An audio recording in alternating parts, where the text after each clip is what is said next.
तो आदाब, नमस्कार, गुड इवनिंग, सत श्री अकाल। एक बार फिर आप तमाम लोगों का स्वागत है क्राइम तक की कहानी के इस एपिसोड में। उम्मीद है पूरी फैमिली अच्छी होगी, अपना और अपनों का ख्याल रख रही होगी। मैंने 2 दिन पहले कहा था कि मंडे को आपको कुछ बताऊंगा, तो खबर ये देनी थी कि कल और परसों तो मैं हूँ वेडनेसडे तक, लेकिन वेडनेसडे लेट नाइट मैं निकल रहा हूँ। अगले 23 दिनों तक वेडनेसडे के बाद यानी 16 से मैं बाहर हूँ। दिल्ली में नहीं, देश में नहीं, देश से भी बाहर हूँ। लेकिन सारी कहानियाँ आप लोगों के लिए रिकॉर्ड कर रहा हूँ। लगातार पिछले 15-20 दिनों से डबल एक्स्ट्रा काम कर रहा हूँ। कहानियों का सिलेक्शन, रिसर्च और तमाम अच्छी अच्छी कहानियाँ, रहस्यमयी कहानियाँ वो मैंने रिकॉर्ड की है। 2-3 बज गए हैं, वो अगले 2 दिनों के अंदर कर दूँगा। तो मैं बेशक 23 दिनों तक नहीं रहूँगा, लेकिन 23 दिनों तक पाबंदी से हर रोज़ उसी वक्त रात 9 बजे आपकी जो कहानियाँ हैं वो आपके सामने होंगी और आप कहानियाँ सुनते रहेंगे। हो सकता है बीच में 3-4 कहानियाँ मैं आपको बाहर जहाँ जा रहा हूँ वहाँ लोकेशन से भी सुना दूँ। बस ये होगा फ़र्क कि इस दौरान में अगले 22-23 दिनों में कहानियों के साथ वो बर्थडे विशेष और मैरिज एनिवर्सरी विशेष और आपके सवाल जवाब शायद न ले पाऊँ, क्योंकि सारी कहानी रिकॉर्ड करके जा रहा हूँ। तो ये तो हो गई पहली खबर। दूसरी खबर ये है कि क्राइम तक फैमिली के बहुत सारे मेंबर अमेरिका में रहते हैं। तो मैं 16 से लेकर 10 जून तक अमेरिका में हूँ। लॉस एंजलिस में हूँ इस दौरान। इसके अलावा न्यूयॉर्क में हूँ। और इंडिया पाकिस्तान का मैच है वर्ल्ड T20 का 9 जून को। तो न्यूयॉर्क में बहुत सारे हमारे लोग हैं, तो वहाँ उनसे मुलाकात होगी। और अगर हमारी क्राइम तक फैमिली मेम्बर में किसी के पास 3 टिकट हो तो ज़रूर बताइएगा। हालांकि मैंने कोशिश कर ली है, शायद मिल जाए, लेकिन ना मिले तो एक ऑप्शन रखना चाहिए। तो अगर आप में से किसी के पास होगा तो ज़रूर आप मुझे बताइएगा, और जो भी पैसे होंगे वो आप ज़रूर लीजिएगा। तो यही कहना था कि अब 2 दिन के बाद से कहानियाँ तो होंगी, और हो सकता है मैं वहाँ से भी आपको अलग अलग वहाँ की कुछ दिलचस्प कहानियाँ भी सुनाऊँ लोकेशन पर। तो अब आते हैं आज की कहानी के ऊपर। तारक मेहता का उल्टा चश्मा। हम लोगों ने लगातार ये सीरियल देखा होगा, बल्कि मैंने तो बहुत देखा था अपनी बेटी की वजह से। वो घर में होती थी तो बस यही सीरियल देखती रहती थी, और उसके ज़ोर ज़ोर से हंसने की आवाज़ दूसरे कमरों तक आती रहती थी। तो जब भी पढ़ाई लिखाई तो बचपन में कम ही होता था, स्कूल अब नर्सरी और KG और 4th 5th 6th तक, तो उसका ये फेवरेट पसंदीदा शो था। और उसके चक्कर में अब चूँकि वो बिठा लेती थी तो ये मेरा भी फेवरेट शो हो गया था, तारक मेहता का उल्टा चश्मा। एक ये और एक CID। तो बहुत देखा, सारे कैरेक्टर को हम लोग घर घर में जानते हैं। और इसी तारक मेहता के उल्टा चश्मा के एक किरदार रोशन सिंह सोढ़ी, उनकी आज की कहानी है। वजह यह है कि आज 22वां दिन है और तारक मेहता के रोशन सिंह सोढ़ी, जो सबको हंसाते हैं, जिनका असली नाम गुरचरण सिंह है, वो गायब है। और इन 22 दिनों में उनका कोई सुराग नहीं मिल रहा है।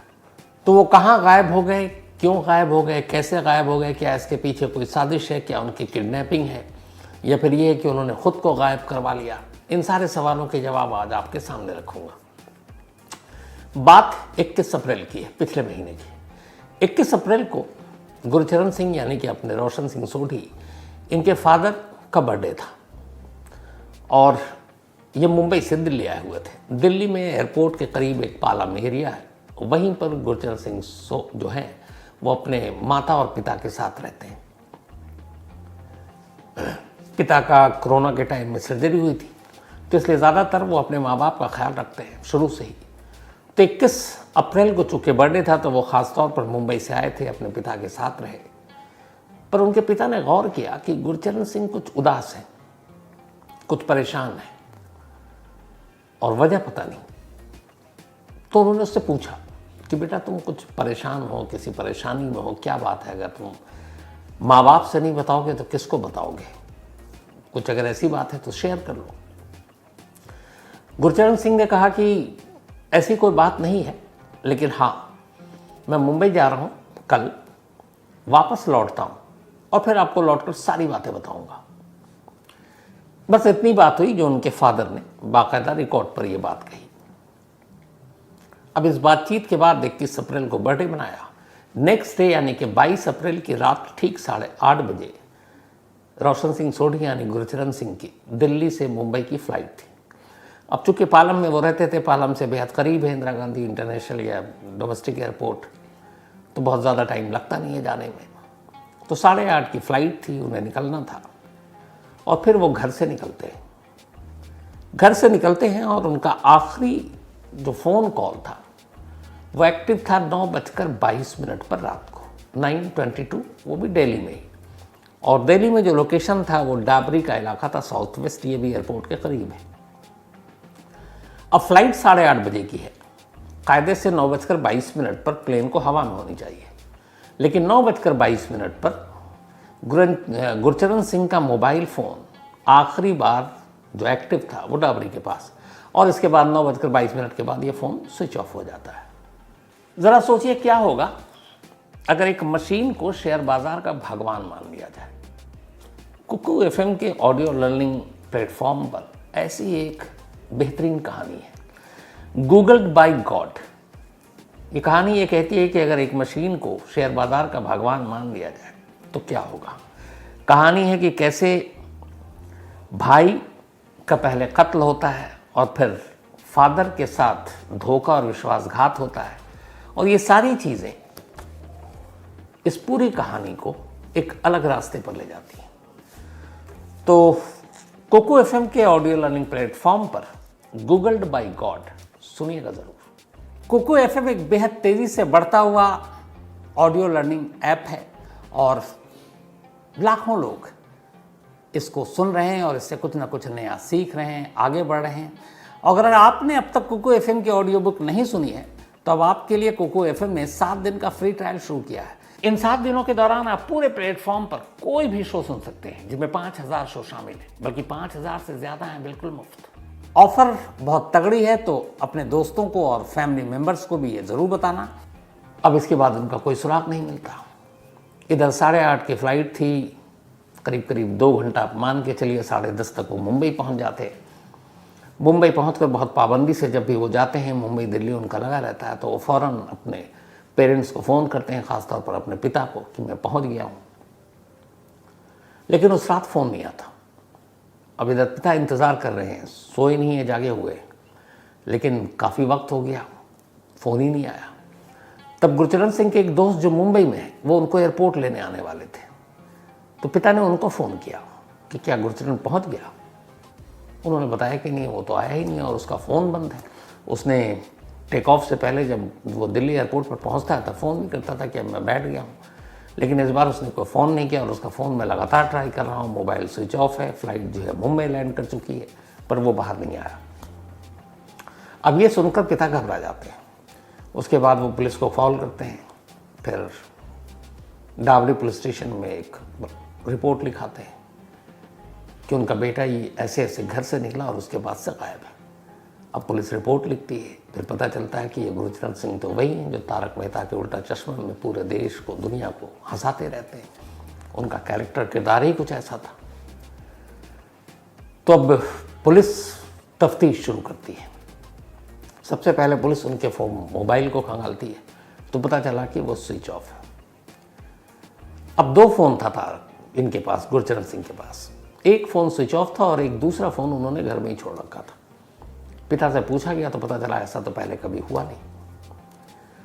अब उन्होंने उस फ़ोन के ज़रिए लोकेशन ट्रेस किया तो आखिरी बार गुरचरण सिंह पालम में अपने घर से कुछ किलोमीटर की दूरी पर एक बैकपैक रखे हुए पीठ पे एक ई-रिक्शा से उतरते हुए नजर आते हैं, और ये उनके घर से कुछ किलोमीटर की दूरी पर था।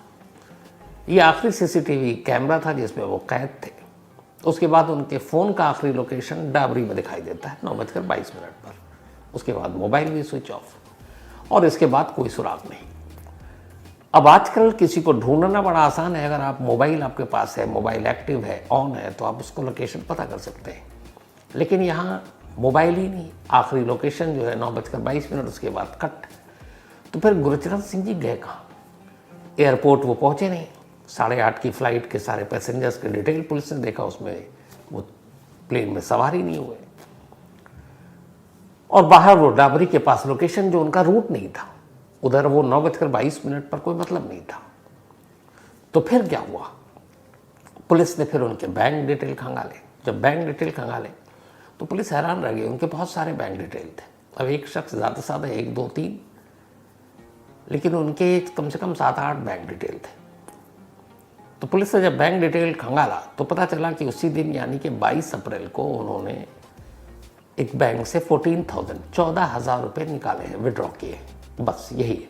और उनके बैंक में अकाउंट इतने हैं पर पैसे बहुत कम। फिर जब पूछताछ हुई तो पता चला कि उनके ऊपर कई लोन हैं, कर्ज भी है, माली हालत ठीक नहीं है। तो फिर इतने बैंक अकाउंट का क्या मतलब? खैर पुलिस तफ्तीश करती रही, तफ्तीश आगे बढ़ी तो फिर सोशल मीडिया अकाउंट सब चेक करने शुरू किया पुलिस ने। तो जब चेक करना शुरू किया तो पुलिस को फिर एक हैरानी हुई। पता चला कि रोशन सिंह सोढ़ी यानी गुरचरण सिंह के कुल 27 अलग अलग मेल आईडी। अब 27 मेल आईडी कोई अहम शख्स क्यों रखेगा? जैसे मुझे अपना ही याद नहीं, मुझे लगता है कि शायद मेरे 2 हों, एक कंपनी का, एक जीमेल, लेकिन उनके पास 27। पुलिस ने घर में पूछताछ की, पिता से पूछताछ की तो पता चला कि बीच में सोढ़ी यानी गुरचरण सिंह को ये लगता था कि शायद कोई उनके ऊपर नज़र रख रहा है, कोई उनका पीछा कर रहा, फॉलो कर रहा, सोशल मीडिया में भी घुसने की कोशिश कर रहा है। तो किसी से डर रहे थे और किसी से डरे हुए थे, और इसी डर की वजह से कि कोई पीछा कर रहा है 27 ईमेल के अकाउंट उन्होंने बना रखे थे, 27। अब पुलिस को ये बात लगी बहुत अजीब। अब ये 27 ईमेल आईडी, 27 अलग अलग अकाउंट, फिर एक मोबाइल को घर पे छोड़ना, जिस वक्त फ़्लाइट है उस वक्त 9:22 पर दूसरे लोकेशन डाबरी पर उनकी आखिरी मौजूदगी, उसी दिन 14,000 बैंक से निकालना, बैंक के खाते बहुत ज़्यादा लेकिन पैसे बहुत कम, कर्जा भी, लोन भी। अब इन सारी चीज़ों मिल के पुलिस को उलझा दिया कि आखिर है क्या। दूसरा, फादर के बर्थडे के दिन ये कहना कि मैं मुंबई जा रहा हूँ और लौट कर आपको सारी बातें बताऊंगा, तो वो ऐसी कौन सी चीज़ बताने वाले थे? अब इन चीज़ों ने पुलिस को भी थोड़ा परेशान किया और लगा कि मामला कहीं सीरियस नहीं हो। कुछ दिन पहले उनका तारक मेहता के जो प्रोड्यूसर हैं असित मोदी, उनके साथ भी कुछ पहले भी हुआ था वाद विवाद, तो कुछ पैसे शायद बकाए थे। तो ये सारी चीज़ें थी, जिसके बाद दिल्ली पुलिस की एक टीम मुंबई गई और तारक मेहता उल्टा चश्मा का जहाँ शूट होता है वो पूरा गोकुल धाम, वहाँ पे उन्होंने तमाम को स्टार से अलग अलग पूछताछ की, उसके प्रोड्यूसर असित मोदी से भी पूछताछ की और जानने की कोशिश की कि क्या कुछ ऐसा क्या चल रहा था। इसी दौरान में रोशन सिंह सोढ़ी के एक दोस्त हैं सोनी, उनसे भी पुलिस ने पूछताछ की। सोनी ने बताया कि पिछले कुछ वक्त से गुरचरण सिंह की तबीयत थोड़ी सी हेल्थ इशू था, ख़राब थी, और जब वो मुंबई से दिल्ली आते थे तब भी वो खाना वाना बहुत कम खाते थे, बीपी उनका बहुत हाई रहता था, उन्होंने कुछ टेस्ट कराए थे और उसके बाद से वो परेशान रहते थे। फिर घर आए, घर आने के बाद अब उन्हें वापस जाना था, वो पहुँचे नहीं।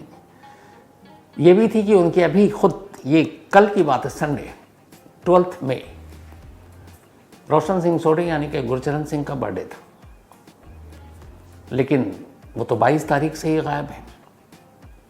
दोस्त ने और फैमिली मेंबर ने बताया कि अब, हालांकि उनकी उम्र 51 साल थी, लेकिन उन्होंने कहा कि नहीं, अब हम शादी का प्लान कर रहे हैं, और शायद वो जल्दी शादी करने वाले थे।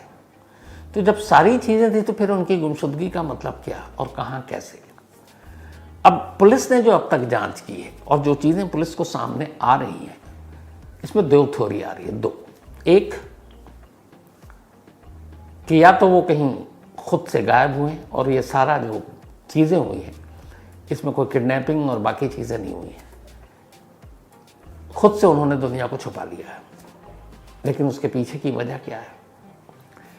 क्योंकि माँ बाप उनके दिल्ली में रहते हैं, माँ बाप बुज़ुर्ग हैं, और ये वो माँ बाप हैं जिनकी देखभाल के लिए रोशन सिंह सोढ़ी ने कोरोना काल में, तारक मेहता उल्टा चश्मा उसके बाद जब शुरू हुआ था दोबारा कोरोना के बाद, तो उन्होंने छोड़ दिया था ये शो। इसलिए उन्होंने कहा कि कोरोना के बाद उनके फादर की सर्जरी हुई है, माँ बाप अकेले हैं, उनकी जिम्मेदारी उनको उठानी है, तो उन्होंने ये शो छोड़ दिया सिर्फ इसलिए कि अपने पेरेंट्स की खिदमत कर सकें, सेवा कर सकें। तो वही शख्स अपने बुजुर्ग पेरेंट्स को छोड़कर यूं कैसे गायब हो सकता है? यहाँ पे पुलिस की एक थ्योरी के साथ में ये कार्ड भी आ रहा है। दूसरा ये है कि उनके साथ कुछ ऐसा हुआ तो क्या हुआ? अब इन दोनों के सवालों के जवाब नहीं है, लेकिन पहला जो एक लाइन चल रही है, बहुत मीडिया में भी चल रही है, कि जिस तरीके से मोबाइल का छोड़ना, ई रिक्शा, बैकपैक लेकर उतरना, आखिरी जो सीसीटीवी कैमरे में है, फिर डाबरी में उनका 9/22 पर मोबाइल का स्विच ऑफ हो जाना, ये सारी चीज़ें ऐसा लगता है जैसे ये सब प्लान उन्होंने खुद किया गायब होने के लिए। और ये भी है कि पता नहीं ऐसा क्यों किया है, क्या हेल्थ इशू या बाकी इशू। लेकिन ये वही रोशन सिंह सोढी है, जब 2005, 6, 7 की बात है, इनके ऊपर बहुत कर्जा हो गया था, मतलब इनके घर वालों पर, और कर्जदार तकाजा भी करते थे। एक रोज की बात है कि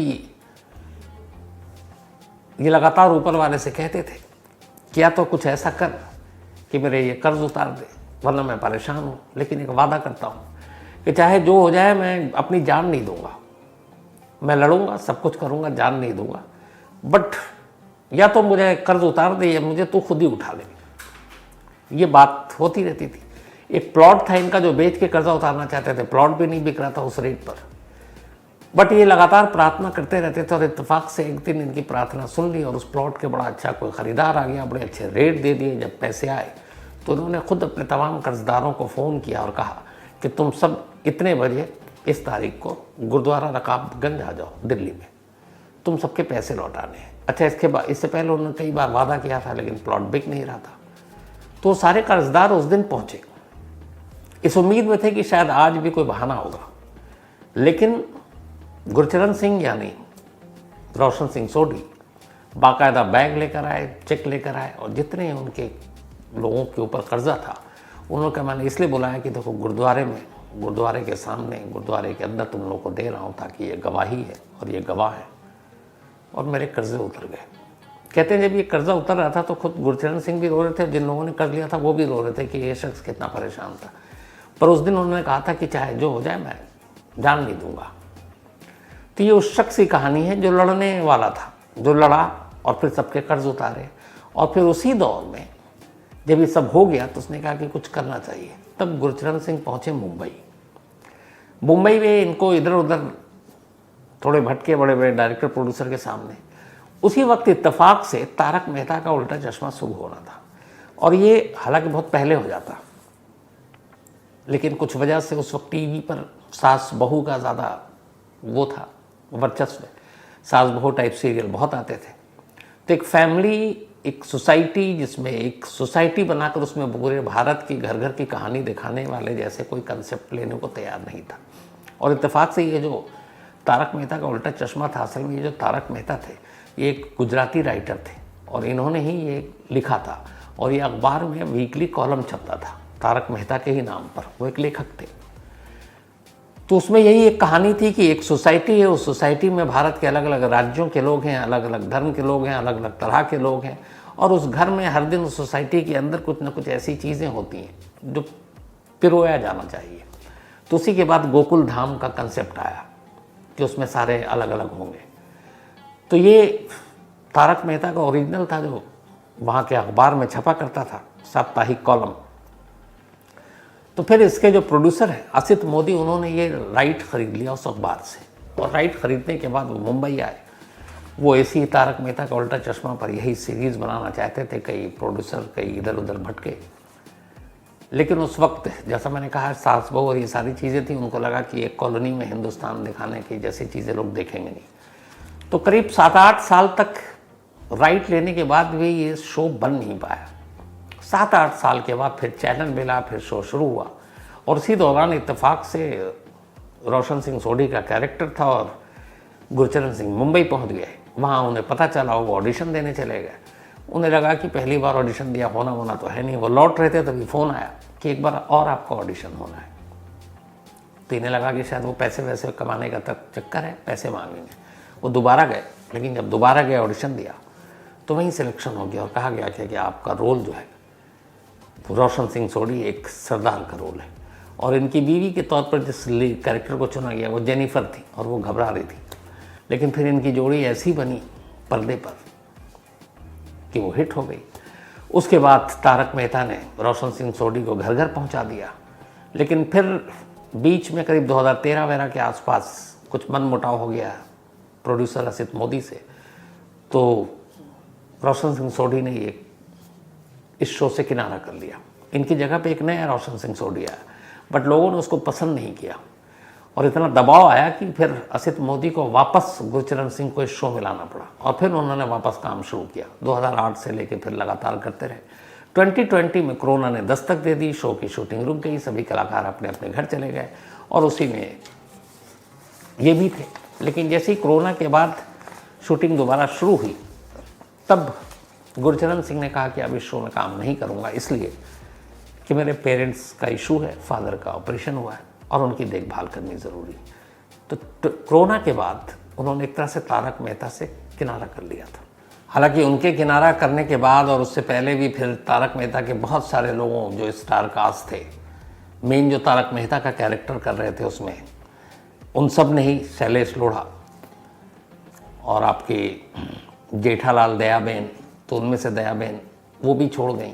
बहुत सारे और एक्टर छोड़ गए क्योंकि असित मोदी के साथ जिन लोगों का मतभेद चल रहा था, जिनमें दिशा वकानी, शैलेन लोढ़ा, जेनिफर मिस्त्री, खुद अपने रोशन सिंह सोढ़ी की जो वाइफ बनी थी, प्रिया आहूजा, निधि भानुशाली, भव्या गांधी, मोनिका भदौरिया, ये सब इन लोगों ने भी तारक मेहता का ये शो छोड़ दिया।